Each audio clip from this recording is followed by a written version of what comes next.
সাবান,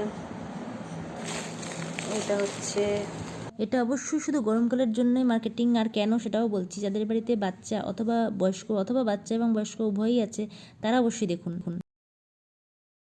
কালো জিরে, হলুদ, আর কি এটা জিরে, চা, এটাও চা, এটাও একটা ওরকম, এটাও হলুদ, এটা কি আছে, মেথি, কি নেব আর কিছু নেবো না। আর এই তেল, এই পরিমাণ তেল, এদিকে তেজপাতা, এদিকে নারকেল তেল, এটা হচ্ছে পেস্ট, দাঁত মাজার পেস্ট। তেলের সংখ্যা দেখে তো লোকে সুইসাইড করবে। আসলে সবগুলো দোকান থেকেই কিনতে গিয়ে এই অবস্থাটা হয়েছে দেখার জন্য। এখানে আবার কী আছে, এটা এটা রাঁধুনি নাকি, না না না, এটা ধনে। আর ওইখানে একটা নতুন ফেস ওয়াশ।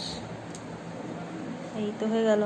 এদিকে মুগের ডাল, আর এটা হচ্ছে ডালিয়া। হ্যাঁ, ডালিয়া, এটা ডালিয়া, এটা 3 প্যাকেট। এটা ডালিয়া, হ্যাঁ এটা ডালিয়া, সব ডালিয়া। কাজে হয়ে গেল। ও আর গতকাল যেটা এসছে সেটার মধ্যে, তার মধ্যে কয়েকটা জিনিস এখানেও থেকে গেছে। বিস্কুট, এটা আবার কি একটা ফ্রি আছে।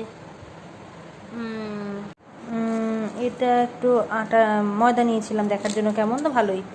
আর এর মধ্যে আছে হলুদ। 2-3 মাসের মধ্যে মনে হচ্ছে, আর কিন্তু কিছু নিতে হবে না মনে হচ্ছে। এই যে চাউ, তারপরে মশলাপাতি সব, বাদাম, এটা মেথি, কালো জিরে, গোলমরিচ, এগুলো গোলমরিচ, আচ্ছা আচ্ছা, কালো জিরে এটা। আর হচ্ছে পাঁপড়, 2 প্যাকেট পাঁপড়, ডাল, এটা কি আছে, চিনি, তারপরে এটা ওই যে কর্নস্টার্চ। এটা এই করে এসে আমার এত খিদে পেয়েছিল, তো কার এটা স্পেশাল খাবার, আমার খুবই স্পেশাল আমার কাছে।